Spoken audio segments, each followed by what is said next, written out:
el bosón de Higgs cumplió 12 años en ser descubierto y hoy te cuento 12 cosas que estoy segura no sabías. En forma de preguntas que fueron las que me hicieron ustedes en mis redes sociales, así que tienen que estar siempre súper atentos. ¡Comencemos! 1. ¿Qué es? Es la partícula que le da masa a otras partículas a través del mecanismo de Brown-Englert-Higgs. Imagínate que Carl Sagan llega a una fiesta. Obviamente todo el mundo se le va a pegar a intentar hablar con él e intentar obtener al menos un poquito de conocimiento de lo que él sabe. Eso es exactamente el bosón de Higgs para las otras partículas fundamentales. Cada vez que el bosón de Higgs aparece, todas las partículas quieren interactuar con él y entonces él les va a dar un poquito de masa a cada una de esas partículas. Esto obviamente es un proceso matemático y teórico. Y eso me lleva a la segunda pregunta. ¿Por qué es importante? Y es que este bosón hace que nuestra física tenga sentido. Antes del bosón de Higgs teníamos un modelo de partículas fundamentales que nos explicaban todas las partículas que componen nuestra materia. Y hasta ahí todo bien. Pero estas partículas no tenían masa. Y entonces en física y en cualquier ciencia nosotros necesitamos que nuestra teoría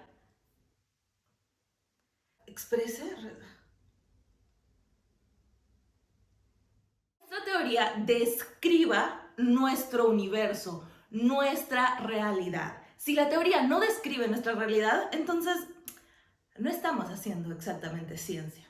Estamos inventando cosas. Ustedes saben, el papel aguanta todo. Entonces, el hecho de que esta partícula pueda existir y que forme parte de nuestra realidad haría que nuestra teoría efectivamente describa la realidad. Y por eso es tan importante. Y por eso es tan importante que se haya descubierto. Porque así hemos comprobado que nuestra teoría era correcta y que estamos yendo por buen camino.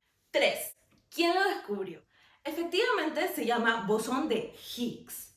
Pero fue Higgs quien lo postuló. Y no solo fue Higgs, fueron Higgs, Brown y Englert. 3 físicos teóricos que postularon matemática y teóricamente la existencia de este bosón. ¿Quién lo descubrió? Lo descubrieron las colaboraciones de Atlas y CMS, que son 2 experimentos muy importantes del CERN. 4. ¿Con qué maquinaria se descubrió este bosón? Porque no es como que lo podemos ver, ¿o sí? Efectivamente no.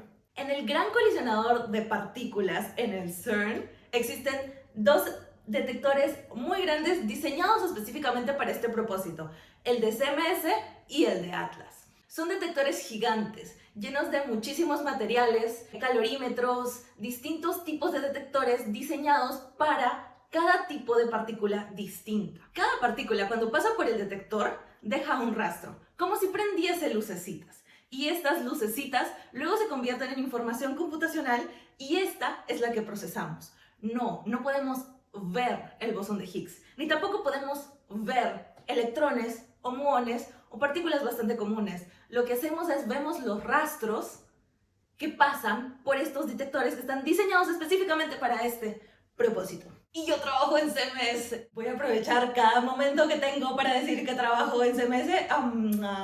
Sí. 5. ¿Cómo se descubrió? El Higgs es una partícula que vive muy poco. Por eso no se había descubierto antes. Porque es muy difícil de encontrarla, de atraparla y de detectarla. ¿A qué me refiero con que vive muy poco? A que cuando nace, y nace porque hay una colisión y hay muchísima energía, aparece el Higgs y luego, cuando aparece, al toque se le va toda la energía y se transforma en otras partículas. Llamémosle decae, que esa es la palabra técnica. El Higgs va a decaer en otras partículas, se va a transformar en otras partículas de menos energía. Y lo más común son los fotones. Entonces el Higgs aparece y al toque como que se transforma y se vuelve 2 fotones. Y estos 2 fotones, pues ustedes saben, los fotones son partículas bastante comunes porque son las que componen la luz. Entonces están en todas partes. ¿Cómo demonios sabemos que esos fotones vinieron del Higgs y no vinieron de otra parte, de otro sitio? Pues resulta que hay una variable que se llama la masa invariante. Lo que hace esta variable básicamente es analiza los fotones y te va a decir más o menos cuál es la masa de la partícula de dónde vienen. Entonces, si tenemos dos fotones que su masa invariante es la masa del bosón de Higgs, entonces significa que están viniendo del bosón de Higgs. El tema es que es muy complicado medir esto y muy complicado encontrarlo, porque tenemos muchísimos fotones que vienen de muchísimas partes, pero se logró. Tanto los experimentos de CMS como de Atlas lograron medir la masa invariante de todos los fotones que tenían en sus colisiones y luego, después de una limpieza, pudieron más o menos hacer su gráfica de la masa invariante de estos fotones y encontraron, voy a ponerlo acá en mi cara, encontraron que hay un piquito justamente en la masa del Higgs. Y eso es increíble, porque todo debería tener la misma tendencia. Si tiene la misma tendencia significa que no pasa nada, que todo es normal. Pero ese piquito en la masa del Higgs significa que ahí hay algo extraño, que esta cosa está definitivamente viniendo del Higgs. Y así fue como los dos experimentos lo encontraron, intercambiaron data y al final decidieron que efectivamente se había encontrado. 6. ¿Por qué estamos tan seguros de eso? Muchos métodos estadísticos. Demasiados métodos estadísticos y son las colaboraciones entre las dos grandes colaboraciones. Sí, muchos métodos estadísticos. Funciona, está ahí, es real, lo vimos. 7. ¿Qué consecuencias trae? Nuestra física efectivamente tiene sentido. Toda nuestra teoría tenía sentido, era real. Así que ahora podemos entender que tenemos ya un Higgs y podemos seguir hacia adelante buscando nueva física. 8. ¿Por qué parece un parche? Porque lo es, amigos. Esto es un parche. Teníamos una teoría y no cuadraba, le faltaba masa. Y entonces Higgs, Broad y Englert hicieron una gran investigación y descubrieron que podían parchar este error agregando una nueva partícula. Y tenían razón, pero es un parche. 9. ¿Qué tiene que ver con las 4 fuerzas fundamentales? Pues en física de partículas tenemos una cosa que se llama el modelo estándar, que describe a todas las partículas fundamentales que conocemos y que están a nuestro alrededor. En este modelo se encuentran 3 de las 4 fuerzas fundamentales: la fuerza nuclear fuerte, la fuerza nuclear débil y el electromagnetismo. Y estas 3 fuerzas están guiadas por una partícula o 2 partículas bastante particulares. Qué estúpido. Y estas fuerzas están guiadas por una partícula con ciertas características. Y como están dentro de este modelo estándar, entonces nuestra teoría es completa. Está el bosón de Higgs y están los bosones, que son los portadores de fuerza de 3 de las 4 fuerzas fundamentales. ¿Qué pasa con la cuarta? La gravedad. Pues no tenemos una partícula que nos describa la gravedad. Por ahora hay teorías que incluyen un gravitón, pero están muy lejos de siquiera ser teórica, o sea, matemáticamente coherentes. El hecho de que hayamos descubierto el Higgs no tiene nada que ver con si el gravitón existe o no, pero efectivamente si el gravitón existe tendría que interactuar con el Higgs. 10. ¿Hay otros Higgs?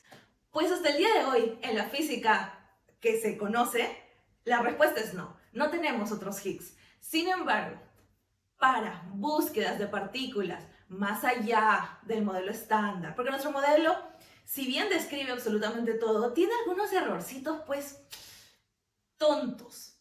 Pero errorcitos tontos que no podemos solucionar y que cuando solucionamos, las cosas que se nos ocurren son proponer muchísimas nuevas partículas. Entonces, para la existencia de algunas de esas partículas, pues deberían existir algunos otros tipos de Higgs, más pesados, con características similares, etcétera. Hasta el día de hoy no se ha descubierto ninguno, pero sí que se están buscando. ¿Qué viene después? Es una pregunta realmente muy amplia.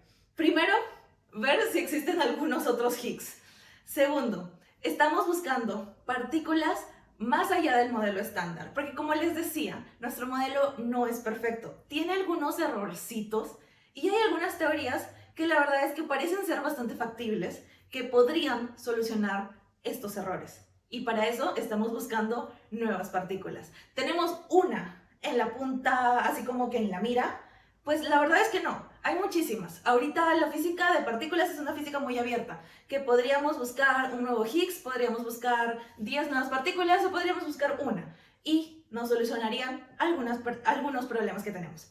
Así que el futuro es abierto, es incierto, pero estamos trabajando en ello. Y por último, pero no menos importante, 12. Ya no sé cuántos dedos. ¿Por qué es la partícula de Dios? Acá hay varias teorías y yo me he venido a enterar recién de que se le dice partícula de Dios porque viene de una mala traducción, en donde el físico, cuyo nombre no puedo pronunciar pero lo voy a dejar por acá, hablaba de esta partícula como que era muy difícil encontrarla. Entonces se le llamaba the goddamn particle. Fue una expresión que él utilizó, la maldita partícula esa. Y escribió un libro al respecto y le tituló The Goddamn Particle. Pero sus publicistas pensaron que era una mejor idea llamarlo The God Particle, o sea, la partícula de Dios. Y luego eso generó todo el revuelto que mezcla religión con ciencia, y la verdad es que no tiene ningún sentido.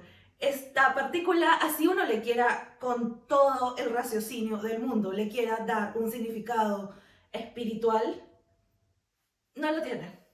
Así que es lo que es.